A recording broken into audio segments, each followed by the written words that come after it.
Welcome to Mavericks with Marty.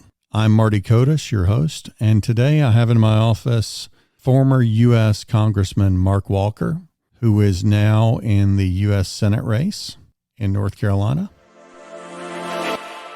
These US Senate races are unbelievably expensive, and there's so much campaign pressure out there from places like dark money, where you don't know where the money's coming from, but it's influencing these campaigns. We talk about the wheeling and dealing that goes on in politics and how Mark was recently offered a deal and how he stood up to that and didn't take it. And, that's what makes him a true maverick, is with unbelievable pressure on him from a variety of different sources, he pushes back and can't be bought.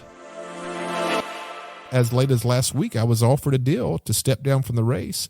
All I had to do was go on the stage and endorse Mr. Budd as the best candidate. If so, I would be heaped praise. I would have kind of a path forward politically and some of that. And I just said, I'm not going to do that. To go out there and tell the people, many of them who have worked hard and trusted me to do the right thing for 6 years in the U.S. House, I'm not going to go out there and say something that I don't believe in my heart.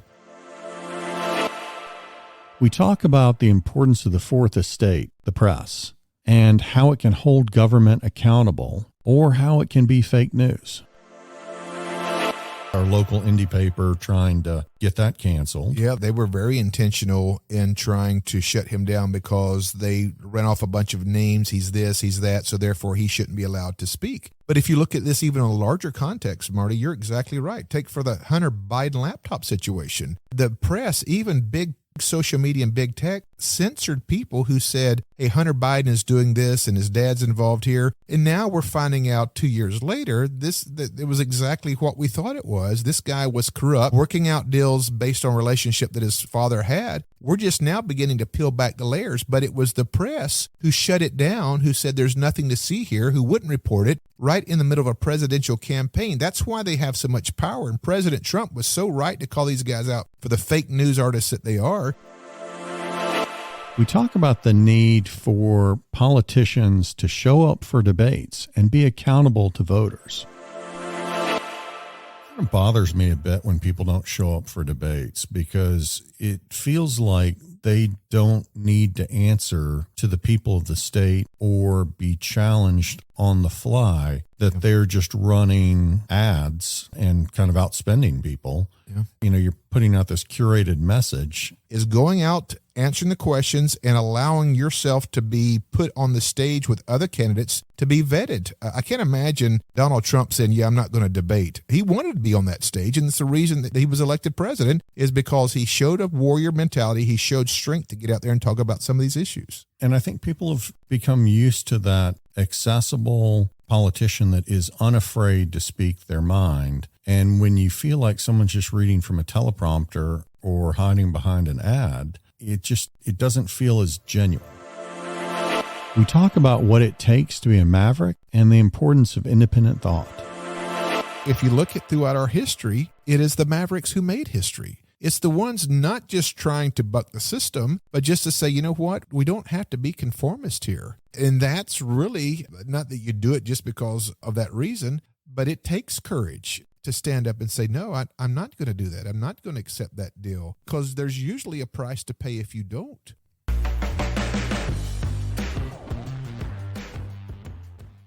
So welcome to another episode of Mavericks with Marty. And today I have a special guest. I have former Congressman Mark Walker and current candidate for U.S. Senate for North Carolina. Thanks, Mark, for joining me today. Marty, it's my privilege. Glad to be here on Mavericks. And I will think probably hundreds of studios I have been in. This is probably the most comfortable studio that I have ever done any kind of interview or podcast in. So thanks for the invite. It's fun in here. We have the coffee in the morning. We've got the artwork, and it's still a work in progress, but it's getting there. But the chairs do make a difference, and the mics surely do as well. It makes us all sound better and feel better. So it puts us in the right mood. I think it does. Yeah, important topics. So it's good to have the environment to be able to discuss some of these issues. Yeah. So it probably feels a little bit better than a bus seat, and you have spent a lot of time on bus seats for the last 18 months, I guess, Yeah. traveling around. Yeah, I think it's been close to that, almost a year and a half, I guess, here in the summer. But yeah, but you know what, Marty, I like it. I enjoy being out there among the people. I guess as a pastor for 16 years, it's just natural to be out there because here's the thing: if you get stuck in D.C., you start to think kind of one directional. So it's always good to hear from the people that you're representing, just people literally who 2 years ago weren't even in the political process, but are starting to understand what's at stake, the erosion of our liberty. And to see these folks and their families who just wanted to work hard and go to church and really raise their family, to see them engaging now actually is pretty encouraging thing. Absolutely. And touching on that, I think a lot of people are feeling like their faith is under attack from DC these days. And so there's this feeling, or their whole way of life is under attack. And so what are you hearing on the campaign trail? What are some of the big issues that are resonating with people? Well, I think you just kind of touched on one. They're worried about mandates and really the bureaucratic control that comes out of Washington, D.C., whether it's in the education arena, where it's in the healthcare, some of the mask mandates on children, those kinds of things have been really hot topics as I've traveled throughout the state. And people are, frankly, they're getting fed up. Even with this whole Joe Biden Build Back Better agenda, if you look at it, a lot of it is basically taking control from states and local communities and transferring it to the overreaching arm of the bureaucratic federal government. And that's where I think people are growing more and more concerned. Like, where's the bottom in all this? How much do we surrender before Washington, D.C. is going to be satisfied when it comes to our personal liberty? I agree. I think the last couple of years have really shown how government can reach into your life. Sometimes they're there to help, but a lot of times it feels like significant overreach. And during COVID, I think people felt very locked down. There was government help out there, which was good for businesses that were impacted, but there was also a lot of local government regulation, state government and federal government reaching out, getting involved in your lives. And then we've seen, we had COVID, then we had BLM hitting in a significant way. We've had CRT hitting in a significant way. We've had a lot of cancel culture hitting in a significant way. So all of that over the last couple of years has been a whole host of issues. Yeah. Not to mention what's going on in the overall world today with Ukraine and China. It really, Marty, you're exactly right. And if you think about it, even studies are showing us now, not that you had to see it on paper, but many of the communities that were most negatively impacted, even by some of these shutdown rules, were impoverished communities, were communities of color that didn't have the same access. And it was like the federal government said, look, our job is here to help you, but some of these students missed an entire year and a half of education, of schooling, and are trying to play catch up, not to even talk about the psychological trauma that's impacted some of the families from this shutdown time that we had. I'm not saying, look, I'm completely against all the CDC recommendations, but when it became more political than based in science, even though the left was saying it was based in science, I think that became a problem for many Americans. And I think it's one of the reasons that you're seeing such low approval numbers on this Biden-Kamala Harris administration, whether it's healthcare, whether it's economy, whether it's handling domestic or foreign policy. And I think we're at a place right now where a lot of people are waking up and saying, you know what, this is not what our country should be like, and they're pushing back, and I applaud them for it. Absolutely. You've been a real maverick in DC, and your whole start into the political process was not the normal path. A lot of people, when they're looking to run for Congress, have come through other elected office, and you came straight from the ministry into politics right out of the gate. And it surprised a lot of us. And that's actually how we met, was at the time you were running, you were the outside of the normal politics. And I had a lot of different friends that were running at that time, including Phil Berger Jr., who's now on the North Carolina Supreme Court. But we met then, and I got to say, I was impressed with you back then as well, just your genuineness and your faith that was on display as well really stood out to me. Well, Marty, thank you. I appreciate that. I think whatever entity or environment, I think authenticity is very important, because people at some point they get past the slick campaign ads. And one of the things that I really learned pretty quickly when I stepped away from ministry December 31st of 2013 and ran in 2014, I had all my talking points and I was learning all the policy positions. But after about 2 or 3 weeks, I realized people just want to know what's in your heart. Can they trust you? When you're faced with the heated opposition, or you're putting in an environment of this adverse conditions, will you fold, or will you be willing to stand in the gap? And I just began to get away from the talking points and just talking about real life issues and how we are to be able to not only handle ourselves here, but in DC or whatever it might be. And I think that's what gravitated, looking back, to see record turnouts back there in 2014. And look, I didn't mean to start out as a maverick. I just said, look, I'm not going to take any DC dark. I'm going to win the Republican nomination without taking any DC dark money. And we were able to do it. But one of the things that I found out, and look, and it was probably based more on ignorance than integrity looking back, but once I got to Washington, D.C., nobody showed up knocking on my door expecting anything in return. And I stumbled across that if you're going to be effective in D.C., you can't be bought before you ever get there. And that's how we became the first freshman in congressional history to be elected by my colleagues to chair the largest caucus in Congress, formerly chaired by Jim Jordan, Mike Pence. And some of the things that we were able to do, I was able to, in fact, I'm proud of the title. I'm the highest rated conservative ever to serve in the top 4 of leadership positions in the GOP U.S. House. But you have to be a maverick, to your point there, to not follow the traditional system, because everybody thinks, well, who do I need to align with? And I get some of that's important. But once you sell that voting card, probably the most expensive item in D.C., they don't ever give it back.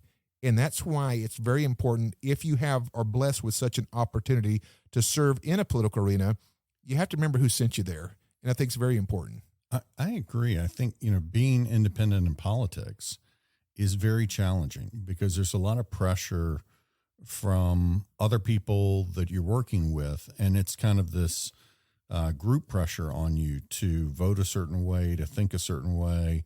If someone has a sponsor out there, corporate lobbyist that's trying to convince them of something, they're bringing that person in or wanting to put pressure on you as well. So and you've got just so many points of pressure, and then trying to find that right path on your own and make decisions that you feel are the right decision for the people of the state of North Carolina is super challenging. It is, because, and you just touched on this, Marty, and you're exactly right, spot on this point, is because there's no path to do that. There's a couple of tracks you're supposed to fit in and run on and just nod and be the yes man or yes woman. And if you try to be that independent agent, what happens is you have to go out and carve your own way. And that impacts your fundraising. It impacts you because all these systems are kind of built in, like your built-in cabinets, right? If you want to customize your own or something like that, then you've got to go out there and do the hard work and kind of really build it from scratch. And that's very challenging. But along the way, if you can maintain that independence, I am convinced, I've seen it in DC, it's even happened from a personal testimony, it allows you to hit the ground running and to be able to have the maximum impact for the people that you represent. And it feels like it's a relatively recent phenomena that you get people that aren't lifelong politicians in DC on both sides of the political aisle. Right. It seems like we're seeing more people come up from varied backgrounds and the people embracing that instead of having to go through the pecking order and then get to a certain level. And Sure. then, there's this natural progression to get to a run for Congress or senator. Mm-hmm. And so you've really broken through that, and several people have out there now. But how does that work then when you're there and you're dealing with these, or just regular politics around? How are you dealing with the lifelong politicians, and you're coming up new?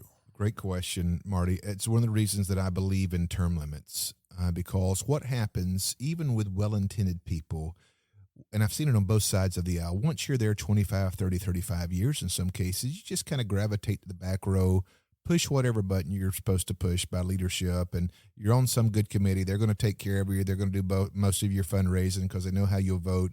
That's not what our founding fathers intended, in my opinion.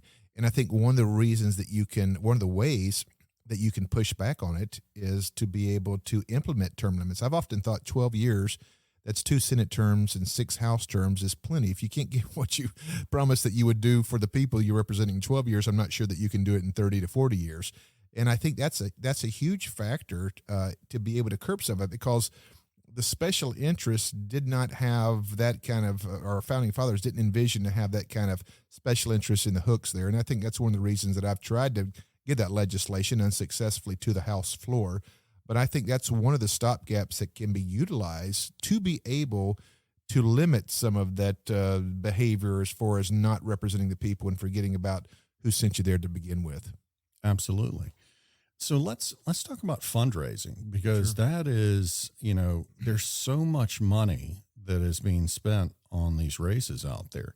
And you have some special interest groups. You also just have large fundraising machines out there that we're talking about in this race overall, this will be a couple $100 million probably by the time it goes through the fall. Oh, absolutely. In fact, it's projected to be the most expensive U.S. Senate race in history. And we think $200 million would simply, that's just how much Chuck Schumer and the guys on the left will spend in this race, and depending on how much Republicans. But we go into this knowing that the left will outspend, and a lot of it is the fact the majority of it is money coming in from New York and California to influence these elections. But Republicans aren't scot-free on this either. One of the candidates here has been earmarked $14 million of dark money. It's the most in U.S. Senate primary history on either side of the aisle to have that much money. And people say, what is D.C. dark money? Well, here's what dark money is about. It's not just about PACs. There's some PACs that do different works, some that do good work, right, to make sure that people are paying attention. But D.C. dark money is coming from people who do not have to disclose the names of people that are supporting that particular special interest group.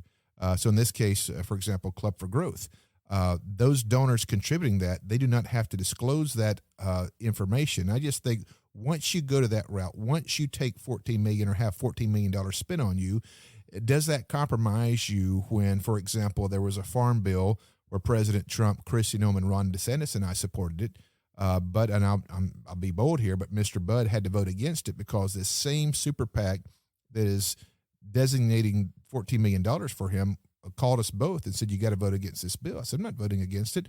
We've stretched this thing. We've made it most the conservative, but for our farmers, here we are looking at legislation that only reauthorizes it every 5 years. I'm not going to leave them hanging high and dry. That's when it becomes a problem, when you are beholden or your allegiance goes more to a DC special interest group as opposed to the people that you've promised that you would represent. I think that's a critical point. We don't want our senators being bought by New York or California or Texas money even, right, where their allegiance is to an effort maybe for some other state or other part of the country where maybe they have more priorities at that time. And, prioritizing North Carolinians is tough to do when you're talking about that kind of money coming in from all other places. And how do you remain loyal to North Carolinians when you're effectively bought and paid for by outside interest? Well, it's one of the reasons that we've not taken a single dollar of this particular kind of dark money, the special interest money. And does it prohibit us from running as many ads or getting covered up in some of the other the promos from other candidates? It does, but it certainly allows me to sleep better at night knowing that I've never gotten to the place where I was willing to walk away from what I think is what we should be doing, and that's running a campaign that's on the backs of the people who actually live in this state. And I think representing them, and I think that's one of the reasons that we've had, looking at some of the polling, we have the lowest unfavorable rating of anybody in this race. And I think part of it goes back to the authenticity, but I think it's also people know that we're running a campaign based on the wishes and based on the funding, even at grassroots, $5, $10 and $50 at a time from the people who live in this state. And I think that's something that we're going to be very proud of. Absolutely. Transitioning to another difficult topic out there. So former President Trump has wielded an awful lot of influence in kind of a king-making role since he's been out of office. And, he's picking winners and losers sometimes in these races, or he's wanting to pick winners and losers. Right. And, going back to North Carolina, there was a discussion that Laura Trump was going to potentially going to be in this race. I'm curious, what has that whole process been like? And, you jumped in very early on into the race and announced early on, but there were rumors of a lot of other candidates. So why do you think some of the other ones did or didn't enter the race? And what has been the President Trump factor? Well, it's interesting. The story actually starts in 2019, December 2019. The districts were changed here. And what happened with that, I had about 55% of the constituents that I currently represented that got moved over to another district. So I had 55%, Mr. Budd had 34%. But I, as the senior member there in Washington, D.C., I reached out to Mr. Budd and actually went over to his office in the Cannon Building. And I sat down with him. I said, Ted, I don't think it's best that we run against each other. But so here's what we'll do. Even though I have more constituents in this new district and I have all the sheriffs to endorse us, I felt like I had a pretty strong advantage and made the case. I don't think he disagreed with that. But I said, here's the thing. Let's not run against each other. I've already been talking about running for the retiring Richard Burr. So you stay in the U.S. House and I'll run for the U.S. Senate, thinking that we, as of good faith, we would do that. So when I got out there and then 4 months later, after I announced he came into the race, I was a little surprised by it. Doesn't mean that he did anything illegal or wrong. I just thought we had kind of worked that to try to not get where two conservatives were kind of running against each other, if you will.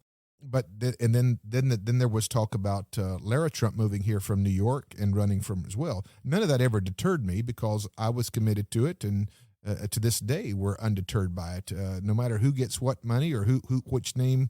And then the former governor, Pat McCrory, decides to get into the race as well. So then it became really intense. I think 14 different people filed, but only 3 of us have been invited to, there's been a 4th one invited to the first debate.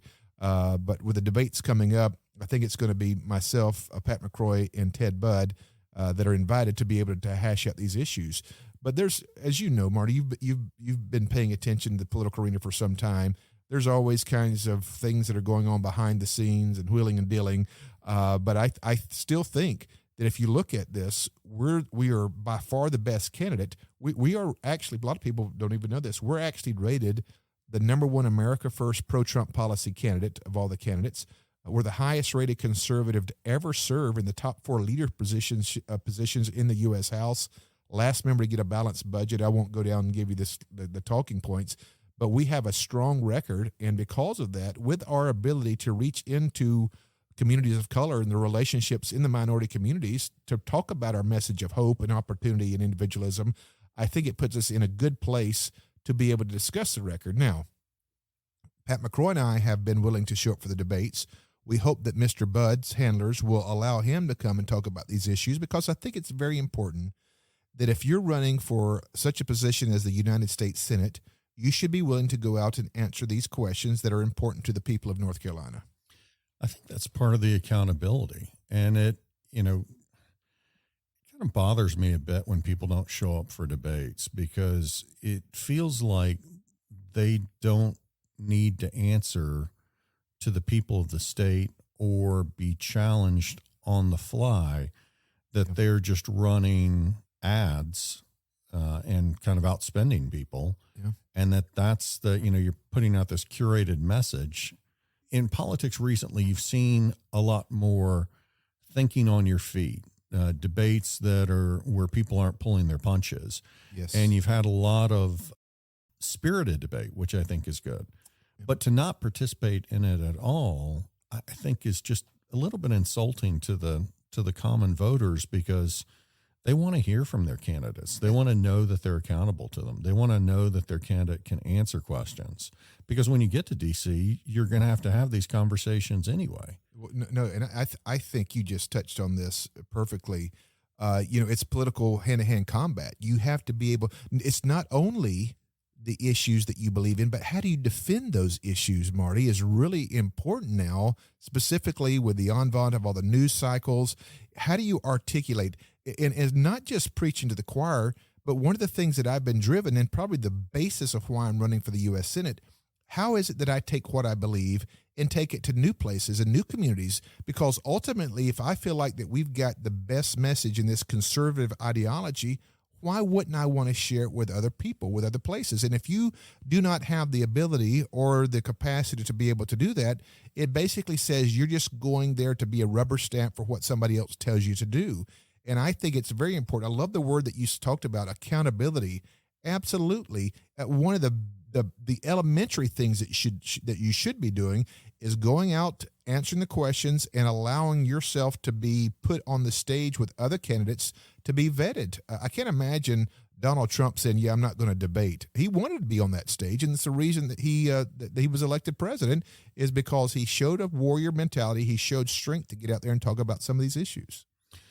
Yeah, and I think people have become used to that accessible politician that is unafraid to speak their mind.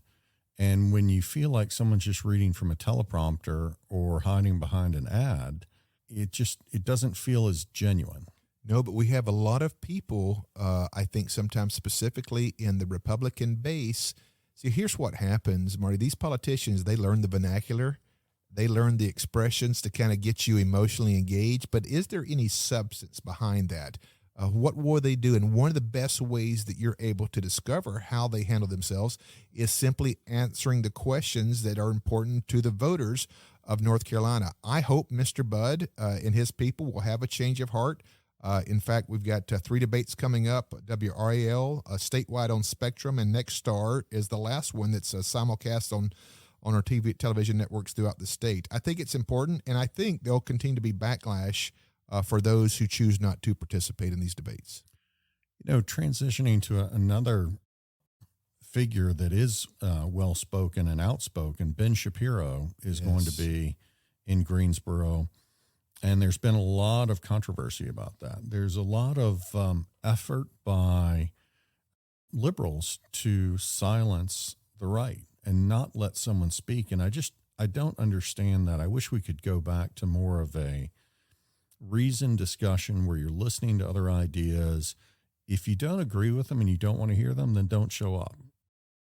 But to try and prevent someone from being able to speak and using the cancel culture to stop them is really, that's the thing I worry about most in this country right now, is just this cancel culture, lack of free speech, trying to shut people down, trying to coerce them into speaking or saying things a certain way. Yeah. Listen, one of the reasons that America has been the exceptional country that we have been is that First Amendment, to be able to peaceably assemble, to speak and to say whatever it is that you believe. And the founding fathers, in their genius, that was the friction to create the intellectual or critical thinking that would produce ultimately the best result for the American people.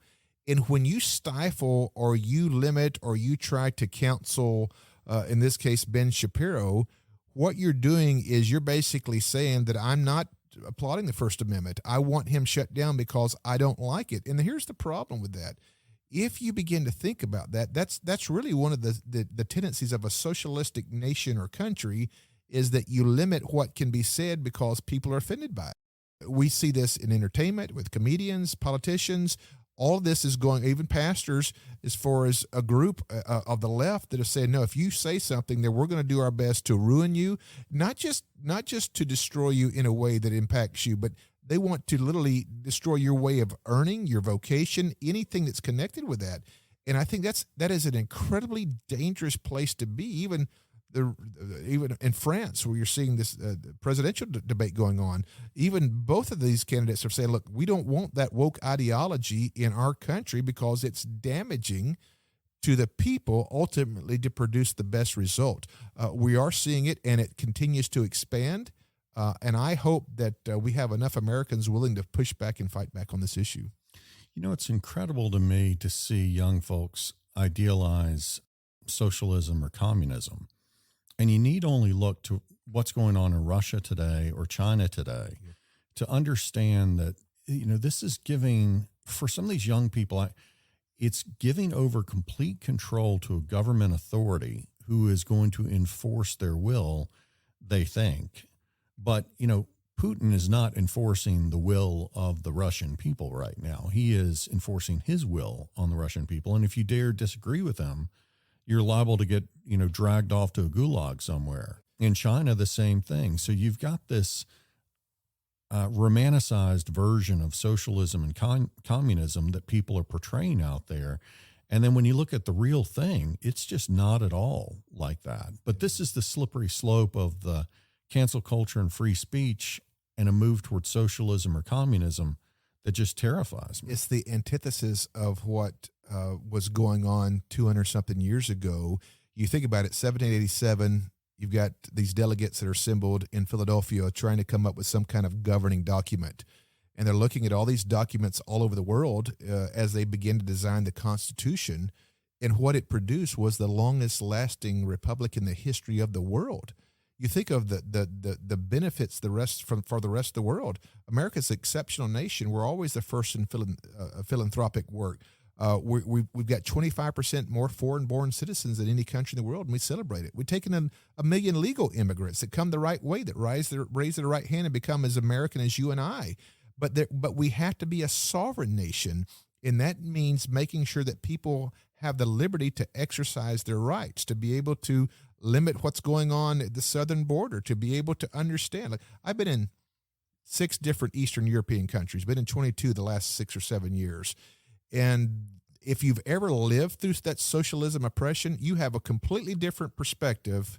If you ever meet somebody or talk to somebody, than what's being taught or what's being indoctrinated into our university or even public school system right now, that you can soften this up, or I love your word, romanticize it, because the whole thing was, in America, the power or the checks and balances would come from we the people, not from your elected officials. Any great movement that ever landed in this country didn't come out of Raleigh or Washington, D.C. It came from either people or the church or God's people coming together to abolish slavery, whatever, the Great Awakenings, all these different things that were great movements. The people had the freedom and the liberty to create this and make the government follow, as opposed to vice versa. Absolutely. And tied, obviously you've got the First Amendment, which you're covering free speech, but freedom of the press out there as well. And it's interesting now the role the press is playing in trying to limit free speech, or to not even, in some cases, not even bother to fact check and just push a narrative out there. So it's like, what's the punchline that we want to run, and then back into it with more opinion. And that's been a topic with the Ben Shapiro, with our local indie paper, trying to get that canceled. Yeah, they were very intentional in trying to shut him down because they ran off a bunch of names. He's this, he's that, so therefore he shouldn't be allowed to speak. But if you look at this even in a larger context, Marty, you're exactly right. Take for the Hunter Biden laptop situation. The press, even big social media and big tech, censored people who said, hey, Hunter Biden is doing this and his dad's involved here. And now we're finding out 2 years later, that it was exactly what we thought it was. This guy was corrupt, working out deals based on relationship that his father had. We're just now beginning to peel back the layers, but it was the press who shut it down, who said there's nothing to see here, who wouldn't report it, right in the middle of a presidential campaign. That's why they have so much power. And President Trump was so right to call these guys out for the fake news artists that they are, because if they would have done their job, a lot of people believe, and I'm one of them, that Joe Biden may have never seen the White House and get elected, because people needed to know that. But press right now is not doing their job, and even some of the big social media platforms are willing to go and really push back on that First Amendment that we have. And that's why I decided to do this podcast. I'm looking to do more YouTube as well tied into it, because I've been telling people, when I talk to the media, and I'm always available. If the media call and they want to talk about something or ask me why I made a certain decision or a deal I'm doing, I'll always volunteer to talk to them about it, because I'm a public figure and I can say what I'm doing. I don't have a nefarious reason to hide something. But, the podcast format allows us to talk directly to the listeners and not have the filter or the lens of the press that we have to go through to get to them. And that, that's also like when the people choose you in a grassroots effort, they're not going through the lens of traditional layers of political hierarchy out there or moneyed organizations. They're choosing you directly. And I think this speaking directly to the people or representing directly the people is important for us to have. Oh, Marty, I think it's crucial, and I'm glad that you're doing this. And as I said earlier, Mavericks, I think, is the perfect name for this, because what we've seen, and I've even done interviews, and one of the reasons I like to do live TV interviews is because they can't edit it, right? Because you can do a 20-minute interview, and they take 45 seconds or a minute of it and make it even sometimes sound like it's completely different.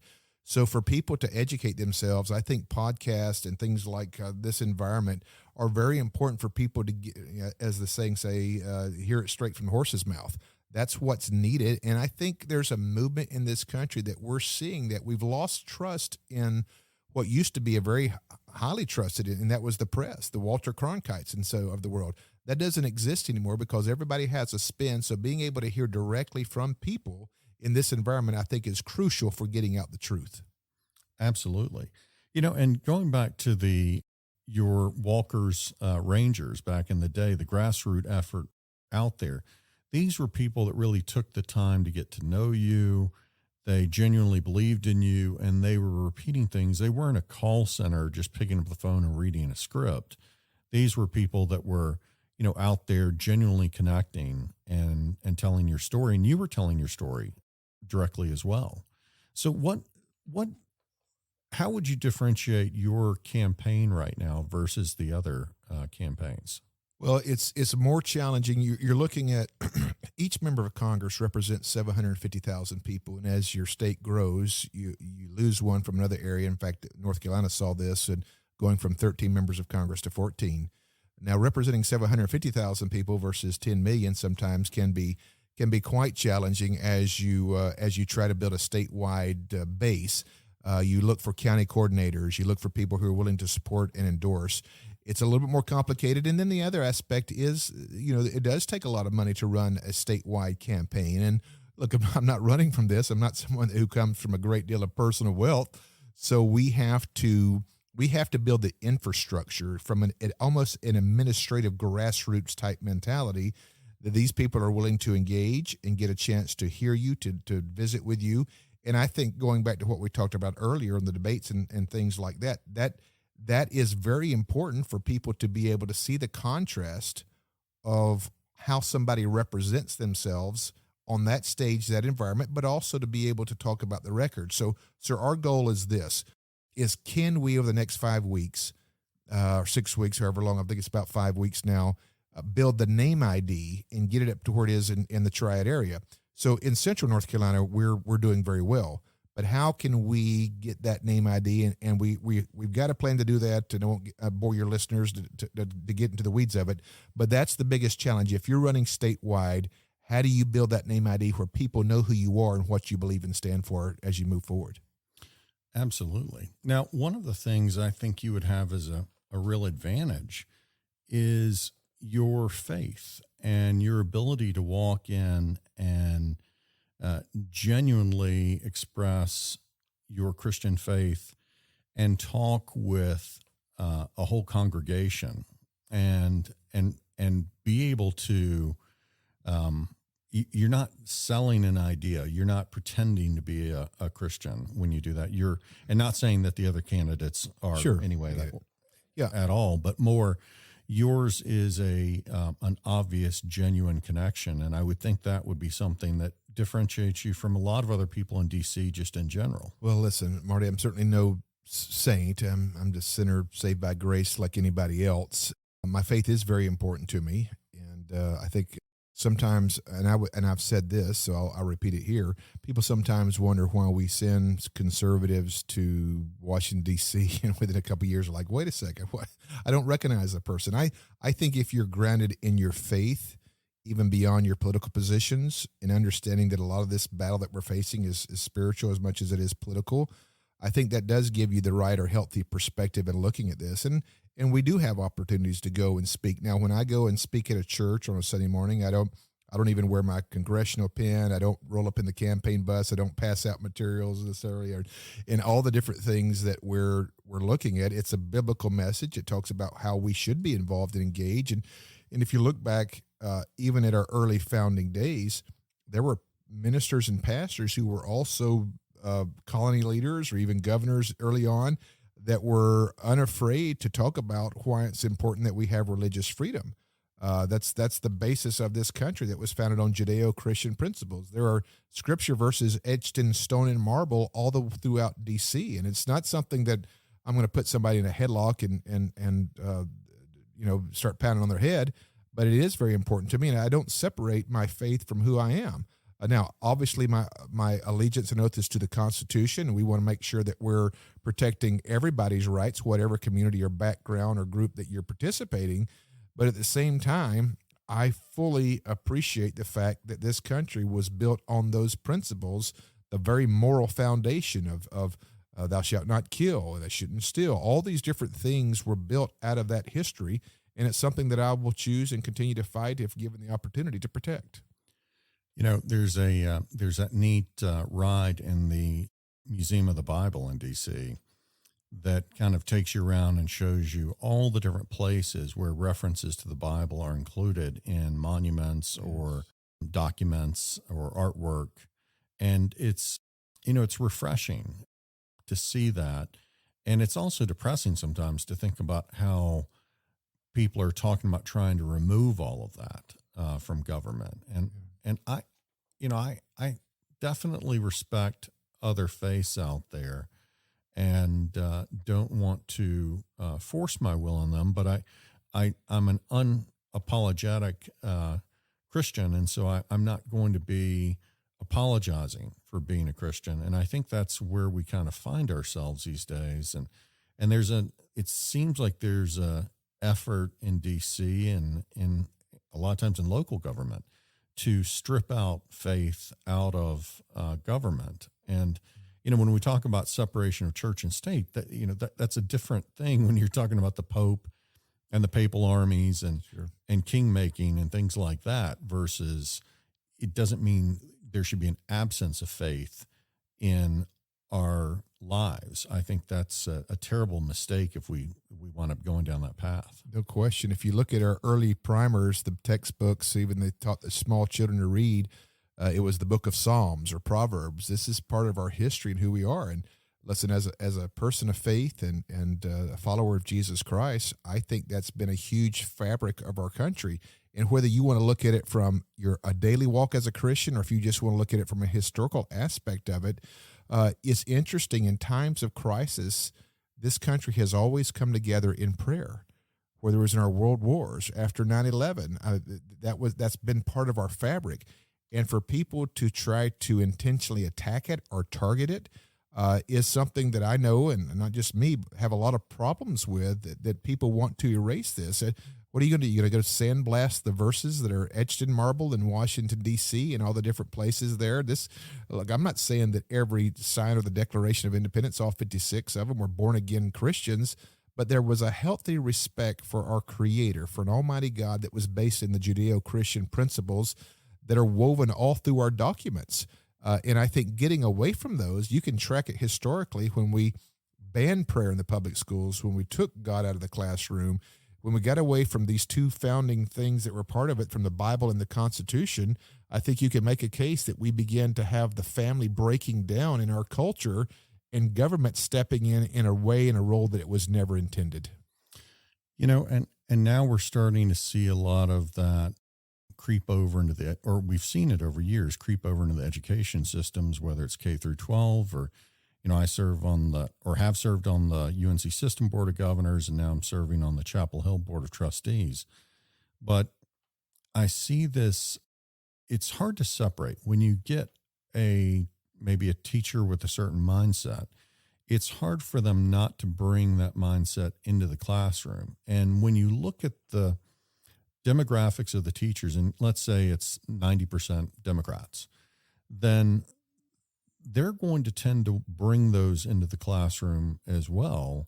And I think that you've also got these teacher unions organizing. Oh, yes. Yeah. And a lot of self-dealing. So when people are, doing this, it's not just because they want a certain ideology, even it's that they want more money for their particular organization. And in the UNC system, the number of six-figure jobs floating around for administrators is pretty significant.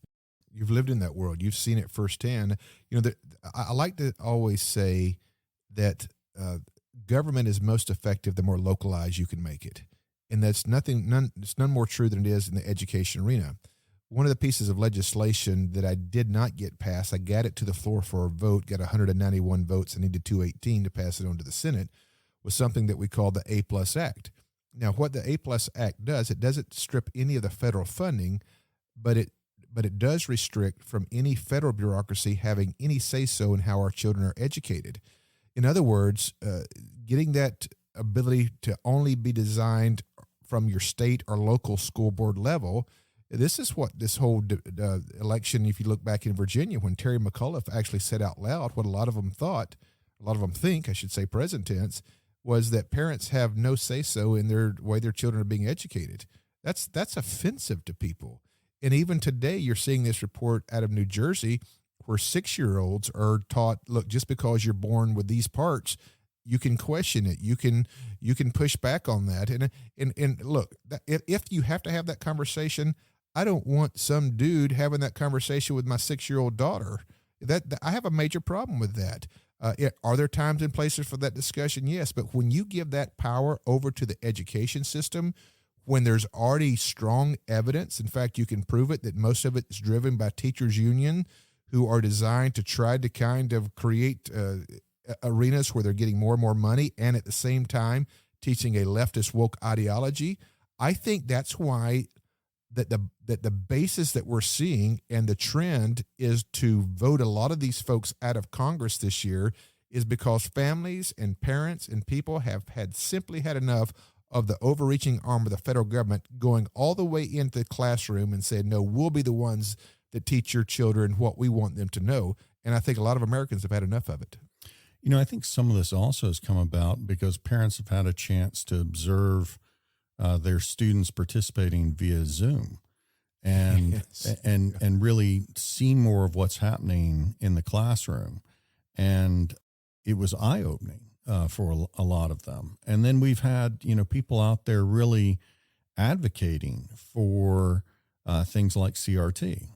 Yes. And, obviously it was a big issue last year with the Nicole Hannah-Jones tenure. I was not on the board at that time. They voted the day before the new board came in, and full disclosure, I'm opposed to all tenure. I don't feel Sure. like teachers should have a lifetime gig. Most of us have to show that each year we're able to produce, and so Right. I'm not a fan of tenure for anyone. I don't have a lifetime appointment. Most of us don't. yeah. Right? Exactly. You don't show up for work or don't do something, that usually are consequences. Yeah.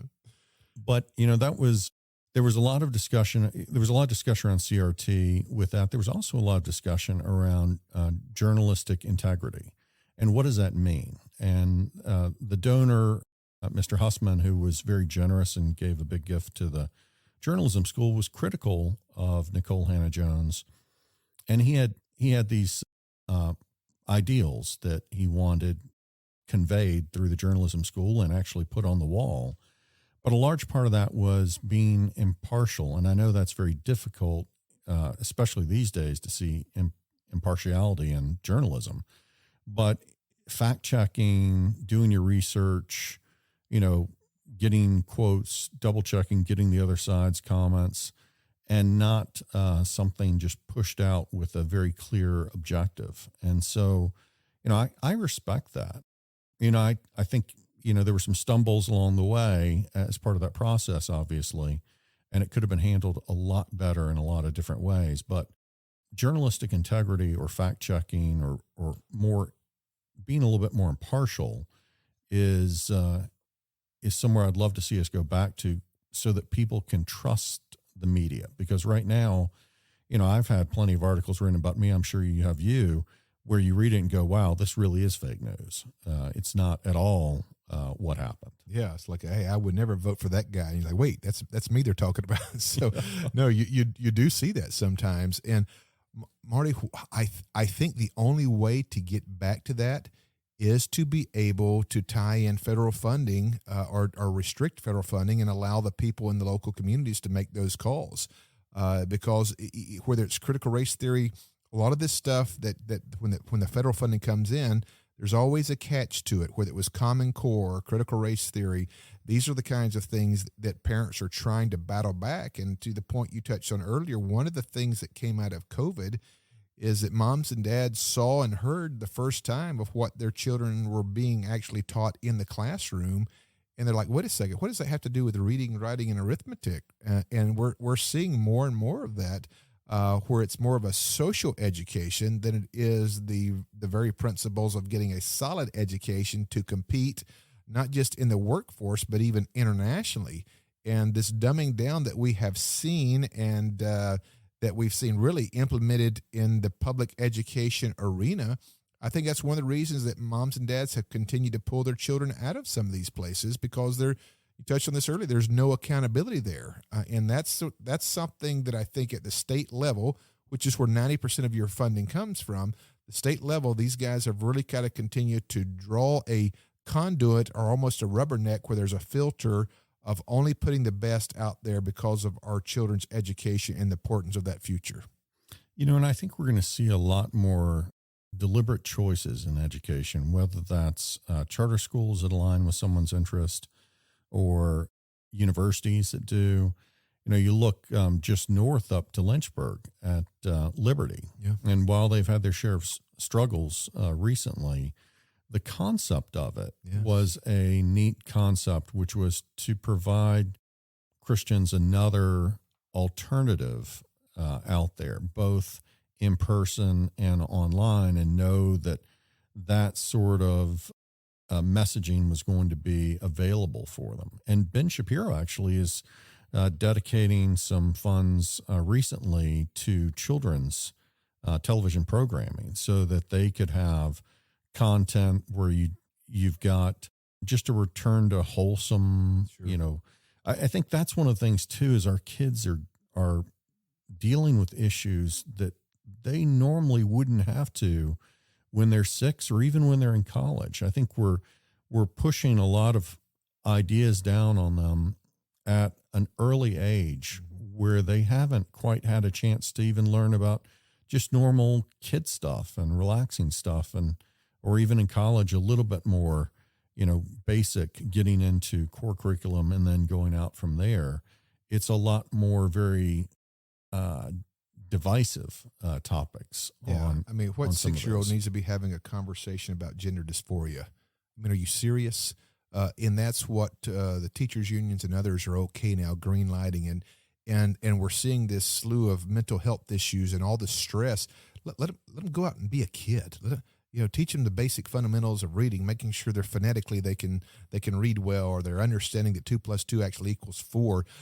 If you want to have that conversation, and I would even debate that at some point later, fine, I guess. But from those early stages, to be able to add that additional burden of even trying to figure out those things, I think it's insane. I think it's intentional, but I think it's very damaging to our culture. I think there are an awful lot of things that parents would like to discuss with their kids on their own first, or even privately, and not have the kids have to deal with something in a public context, because, sometimes these discussions may make other kids uncomfortable as well. And so, there's this move towards, not having these private conversations, having them out in public, and somehow that's better. And maybe it is sometimes, but I think other times it's you're thinking of one person and not the whole group and the benefit to the group. And so, there has to be a way to accommodate both. Kind of like if you have in a facility, you can have a bathroom that is non-gender specific, that you can have for maybe a one stall that's a family bathroom or something out there that can afford someone privacy without necessarily having to get into other parts of it. And I'm not necessarily against some of the efforts out there to make restrooms more accessible and make sure people are comfortable out there.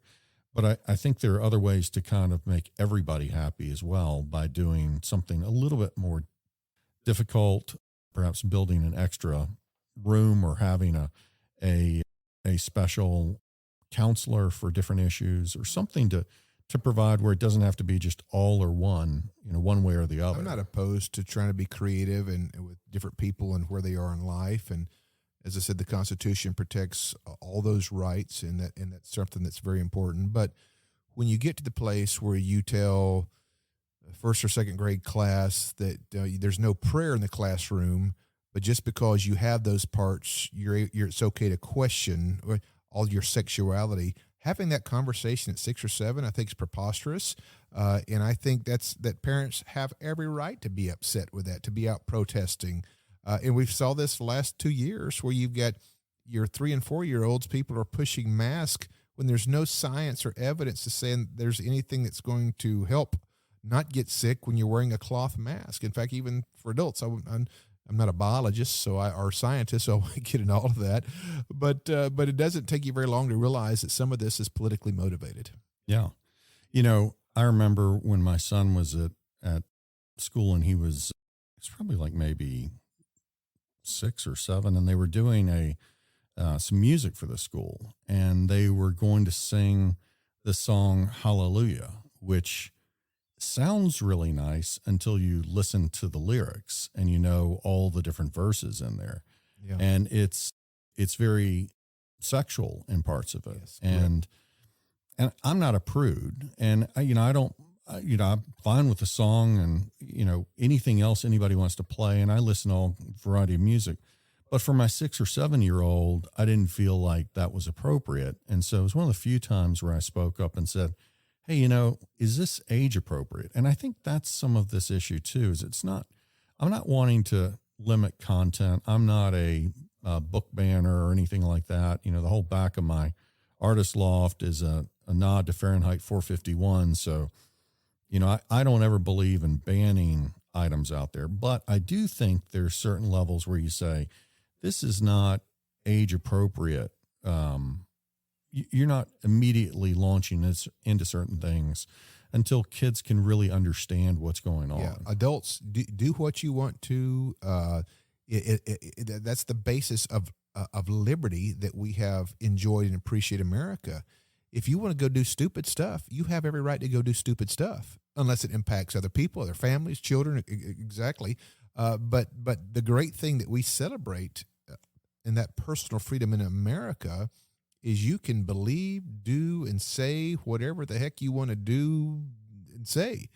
But if it begins to infringe on somebody else's rights or that family's rights, then I think that's where you have some room to push back. But I agree with you. Whatever books and music, you do what you live your life the way you want to with who you want to. Now, I may have some differences on the faith aspect of what I think is best or most appropriate, but in America, you have the right to do and live accordingly the way that you want to do things. And I think that's the great thing that's always been about America. Look, you want to behave stupid, you go do it. Just don't bring it in my lanes. Absolutely. I had a big debate one time with Dr. Bell Whelan with SACS COC, which is the accrediting body for most of the schools in this area. And so for the universities. And she brought up an example where she was talking about freedom in the classroom for the teacher to have control over the syllabus. And she brought up an example that really bothered me. She said one of the teachers had told people to write the word God or Jesus on a piece of paper and then put it on the ground and step on it.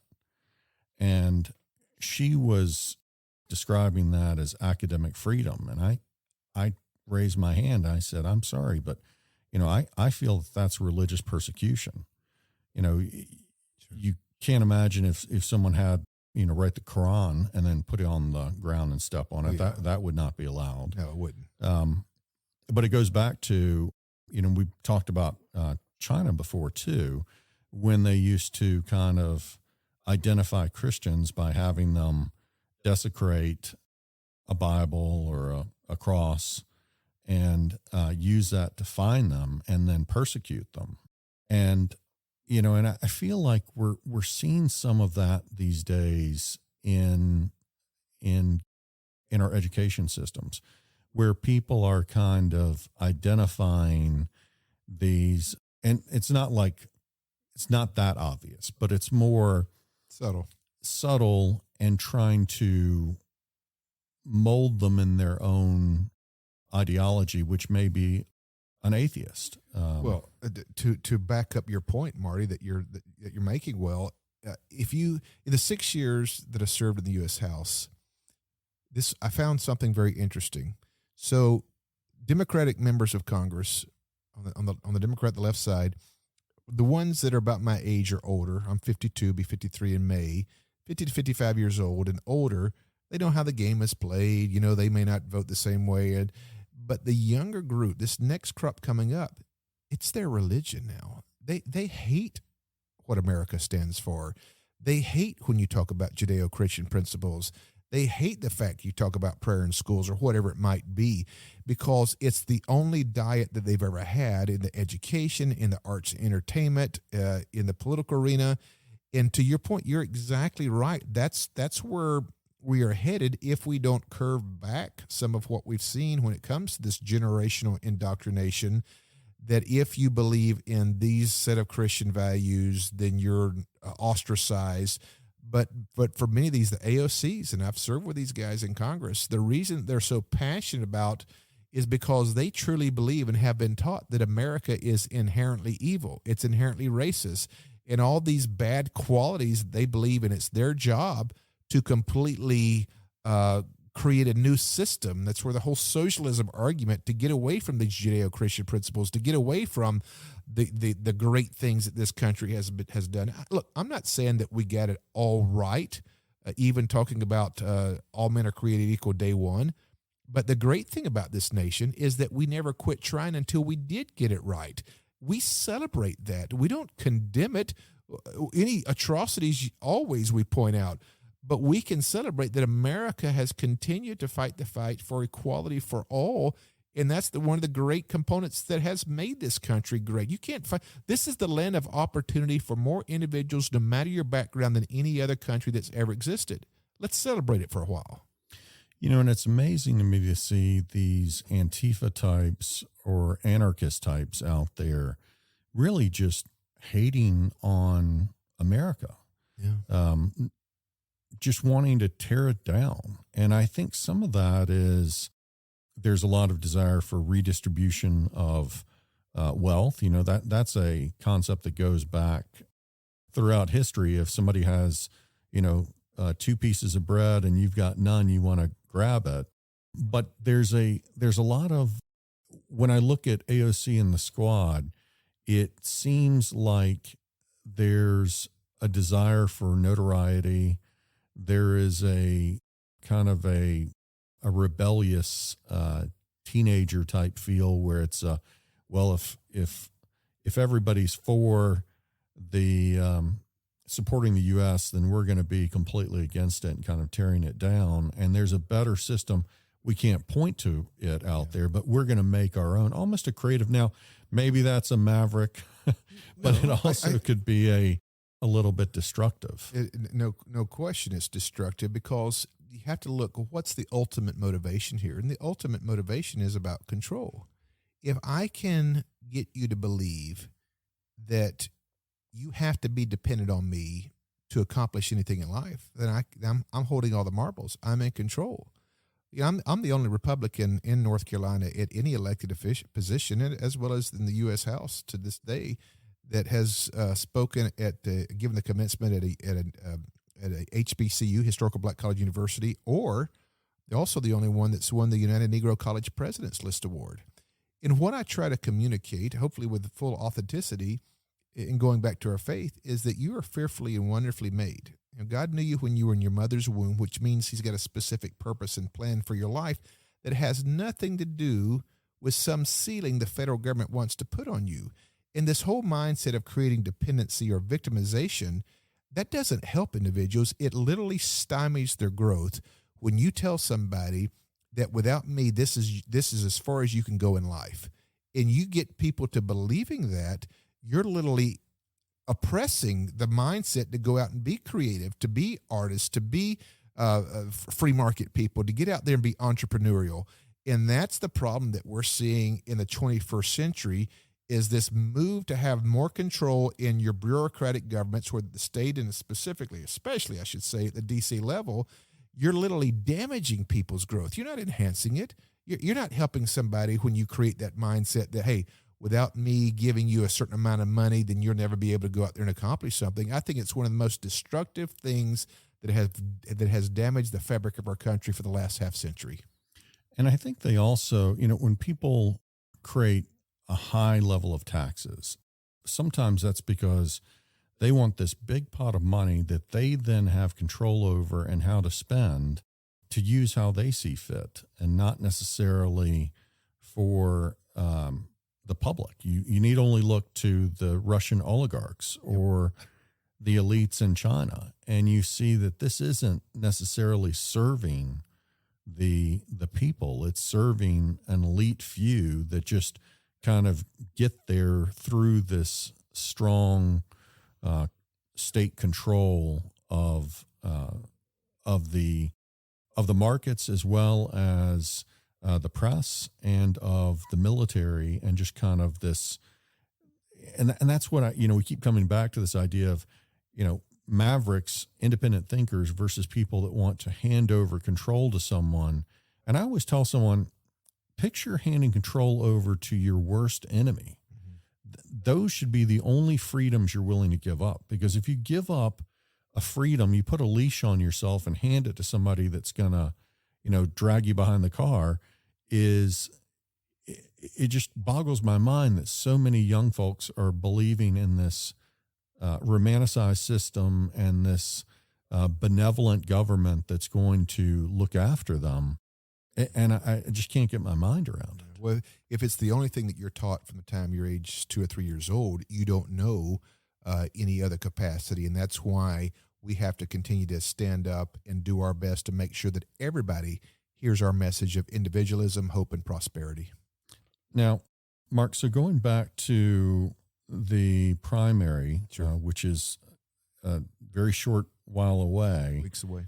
Can you talk about when voters are considering why to vote for you versus one of the other candidates, what's the daylight between y'all? We talked about, you're unafraid to get out there and debate and speak your mind. You're also not beholden to various financial interests. You're also not someone that's come up through the political ranks over the years. And we talked about your strong faith. So those are maybe 4 points I could clearly see. What are some other points of differentiation? I think if you look at the record, that's the biggest contrast. And I'll be poignant here. If you look at Mr. Budd's record and my record, he's in his 6th year. I had 6 years. If you were to ask him to name one thing that he's accomplished, in fact, I heard an interview, he can't name a single thing. And if you look at our record, we were the first freshman in history to chair the largest caucus in Congress, formerly chaired by Vice President Pence and Jim Jordan. With that, we repealed Obamacare. We defunded Planned Parenthood. We're the last member to get a balanced budget amendment literally on the House floor. I had to negotiate that with Speaker Ryan, but I got it to the floor for a vote. We're the ranking member on intelligence and counterterrorism. Finished our last 2 years when it came to that Homeland Security Committee subcommittee. We were the first member in the 114th class to pass legislation. I can go on and on. If you looking at somebody that has no track record versus somebody who does, and you're thinking about going to the U.S. Senate, to me, I would think there'd be a common sense mechanism that would say, let's get behind the guy that not only talks the game, but also has walked the walk to be able to accomplish stuff. And at the same time, even though I'm rated the #1 America First conservative in this race, I wanted to make sure that I was able to build bridges into all of our communities. And frankly, there's no other candidate, I think, or politician in the state who can look at their track record and say, yes, that person has led the conservative battle in the forefront, but still found a way to go into places. There are 3 or 4 HBCUs that this very day that I could call the chancellor and swing by and talk about issues. I think it stems from this, and I'll wrap it up real quick here, is in my second term, I had the idea to invite all 101 chancellors of HBCUs throughout the country in D.C. This was wrapping up Obama's time. He's been there almost 8 years, and he had never invited them. And I was told they won't come because you're Republican. I said, well, I'm going to invite them anyway. 87 of the 101 showed up. And it began to forge a relationship of how can we work together to meet the needs of all of our communities. To me, that's the kind of leadership that you want serving in the U.S. Senate, somebody who actually has a track record as opposed to just someone who's pushed the button they're told because they belong to this caucus or that group. And I think that in coming full circle, that's the independent or the maverick mindset that you want when it comes to putting the interest of the people first, as opposed to these different groups or interest groups that you have in D.C. Exactly. And for people that don't know, HBCU is a historically black college or university. Right. And the best one is North Carolina A&T here in Greensboro, and is a significant economic driver. Does for people that don't realize it, it is a world-class engineering university. It does an awful lot of work with national programs like the Department of Defense, National Institute of Health, and others, looking to solve problems and fix solutions. Like they developed, and this is an interesting tie-in to Kelly, they developed a polymer for helicopter blades that is extremely light, and little interesting technologies like that make a huge difference for our military and for the country as a whole. Yeah, and if you look at Chancellor Harold Martin, this is a guy that's respected across the board and has really done a great job. Did a great job at Winston-Salem State University, and now I think he's been there 11 or 12 years at North Carolina A&T. And I tell you what, I think he's one of our treasures here in North Carolina for the great work that he's done. Absolutely. Mark, another thing that I've noted when you're talking about accomplishments, a lot of people say I, and you are nice enough to always say we, referring to your whole team. And I think that just shows another point of difference. A lot of people are always saying, I did this, I did that, and you're giving credit to your whole group. I get in trouble because of that sometimes. That people say, "Well, do you have a mouse in your pocket or whatever?" But I think to your point, my team, if you will, I always look like we're working together to accomplish something here, and I don't think you really accomplish anything in life without people going before you or people partnering with you. And I'm very grateful. I felt like I had the best staff in all of Washington, D.C., and I didn't even realize it till we kind of got into the process. But these are great people who help on a consistent daily basis. So yeah, when I'm looking at something, I truly believe that we're accomplishing this as a team rather than just one individual. Now you're out here really doing this without big money behind you. Sure. From the special interest groups. You're doing it without the former President Trump's endorsement out there, though he has praised you in the past. Sure. Last Saturday, when he had a rally, it seems like he's almost picking his team that each have a role and they're kind of supporting each other. It feels like almost like an agency of sorts, where it's this coordinated effort out there. I know it's a touchy subject, but could you speak to that and maybe even speak to, some of the people that have been in your corner in the past and been very supportive, but have felt pressure from that kind of team. Sure. Yeah. Team slate. I enjoyed working with President Trump and a lot of the policy that accomplished. And in fact, I remember getting a phone call for him on multiple occasions, talking about the good work we did together and how he would be supportive in whatever we whatever entity that we look going into. But sometimes if you're going to be a maverick, that means you do have to draw lines in the sand. That I don't believe this country has ever been built around one individual. It's been about the principles that we've talked, hopefully articulated today, these Judeo-Christian principle values. That's where my ultimate allegiance is. And sometimes whether it was big spending bills or other things, that we were going to vote the way that we thought best. And specifically, one of the issues where it came down to was I was the only member of Congress to endorse a certain candidate that Mark Meadows and President Trump went against them, not intentionally. I endorsed my candidate before I think they did, specifically President Trump. But my candidate ended up winning 2-1.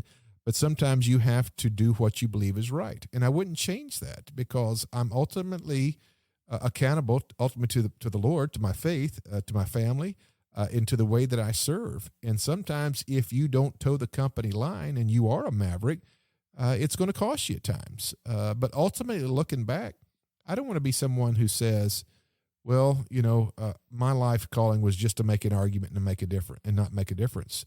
I think if you look at each decision specific in the political arena as that your calling is to make a difference, I think sometimes you're going to have to hold the line. Is it easy? No. In fact, we'll get into, I guess, all the details, but even as late as last week, I was offered a deal to step down from the race. All I had to do was go on the stage and endorse Mr. Budd as the best candidate. If so, I would be heaped praise. I would have kind of a path forward politically and some of that. And I just said, I'm not going to do that. To go out there and tell the people, many of them who have worked hard and trusted me to do the right thing for 6 years in the U.S. House, I'm not going to go out there and say something that I don't believe in my heart. And maybe that's where politics are. And I know that sometimes the swamp is as deep on the Republican side, or many times as it is the Democrat side. I'm not going to play those games. I didn't in D.C., and I'm not going to do it now. But there is great pressure to conform. And when there's a trend going a certain way, you want to get on that bandwagon, and because of the political payback. And I just chose not to do that. I'm not trying to sound puritanical or Pollyannish. And even my friend, Mr. Robinson, who's been very supportive of us and had said good things, even recently, I think 4 or 5 weeks ago, in an event said that I was the only one willing to stand up for him and with him. And now, kind of see him get maybe talked into supporting another candidate. Is it disappointing? Yes. But does it deter me from doing what I believe is right? Not in the least bit, because that's how you sleep well at night. You do what you believe is best. And even when it's not politically expedient or convenient, you know that you can look back and hopefully even look forward, knowing that that's one of the reasons that you believe you're the best candidate to represent all the people of North Carolina. I think that's what I really appreciate about you, Mark, because I feel the same way when I'm out there. And, there've been a whole lot of votes. There were votes on the Board of Governors that were 31-1 out there, or some other ones out there where I'm on the losing side of a lot of votes, but that's because I just want to walk out at the end of the day with a clear conscience and know that I have done what I think is right. And the only times I've looked back and really regret a decision is when I have bowed to pressure. Sure. And someone has pressured me and I've gone along with it. I'm like, God, I didn't want to do that, but I did. And that's when I look back and have regrets. I never look back and say, if I voted my conscience, not that I want to be a contrarian, but just I want to know that it's something that I truly believe in and not something that I'm forced to do or doing just to get a financial benefit or a win. Right. No, that's so well articulated. Sometimes the system is designed for you to simply look the other way.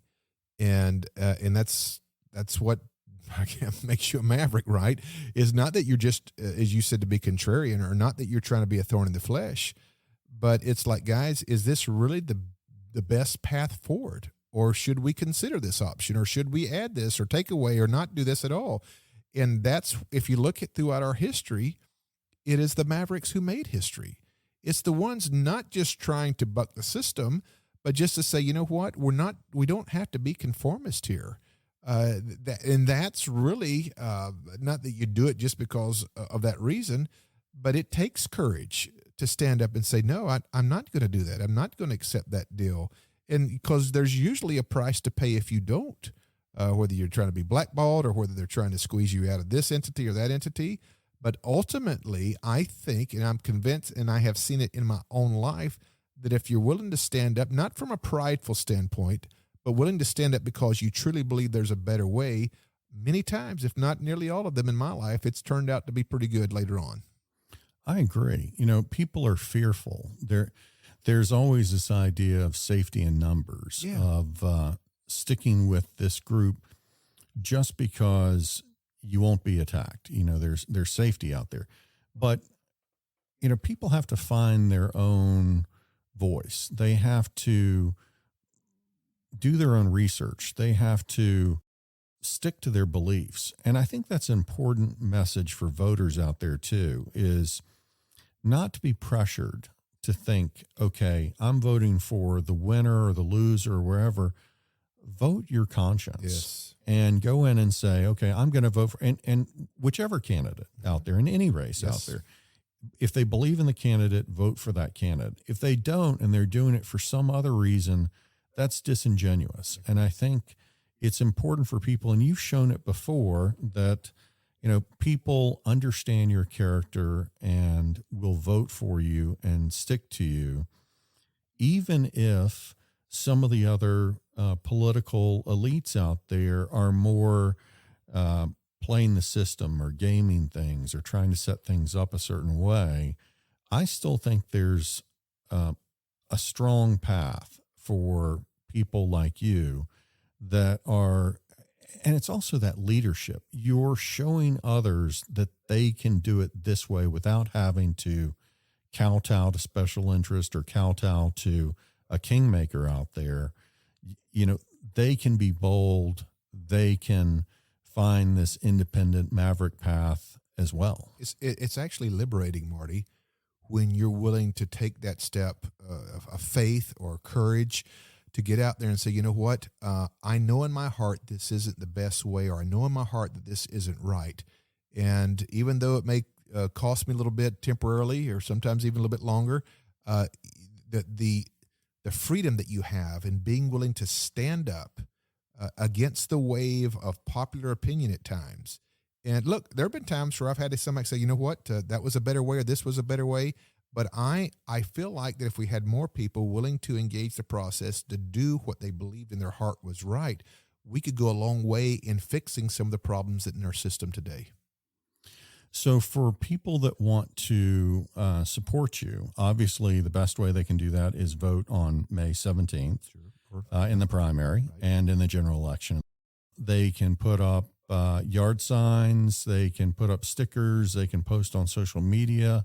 How is the best way for them to, or if you've got people out there wanting to help, of course, financial contributions would be great too. How can people help you if they believe in your messaging? We really, it's crazy. Our consultants get aggravated. We don't really ask for people's money. We want to earn their trust. And my one request is for people to do their homework, to take a look at this, to be informed.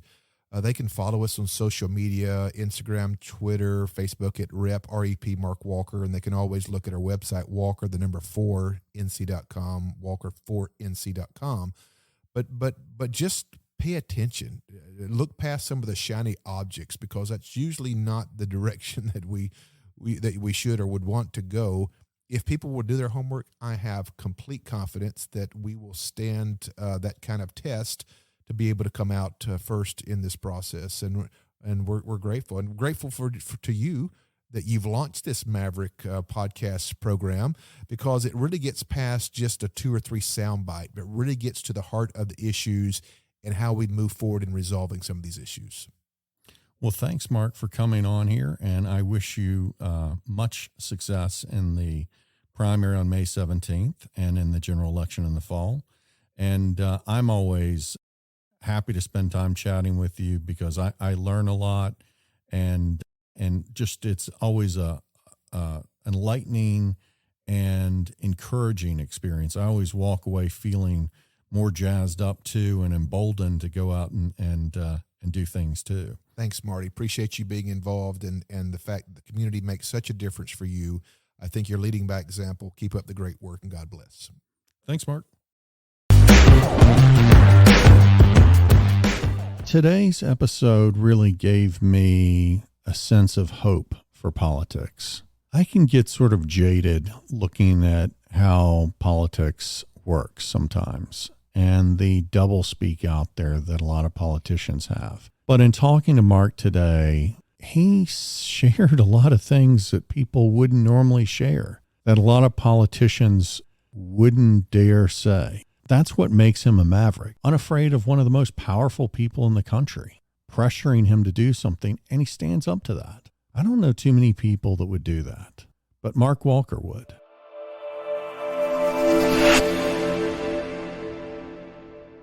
If you're enjoying the podcast, you can subscribe to follow along and hear other episodes. And please give me a review. Please be very candid and share your suggestions. I'm the sort of person that values feedback. So when I ask that, I'm not asking you to give me a glowing review and tell me how wonderful everything is. And tell me what you think.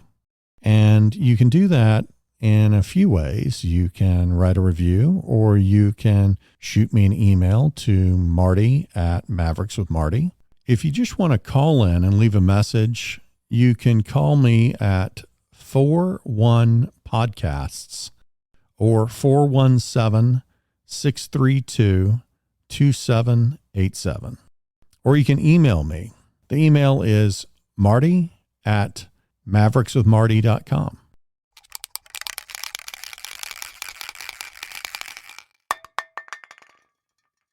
And thanks again for tuning into this podcast and sharing some time with me.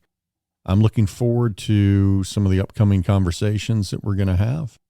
And I look forward to developing more of a relationship with the listeners and hearing your questions. I hope you have a wonderful week.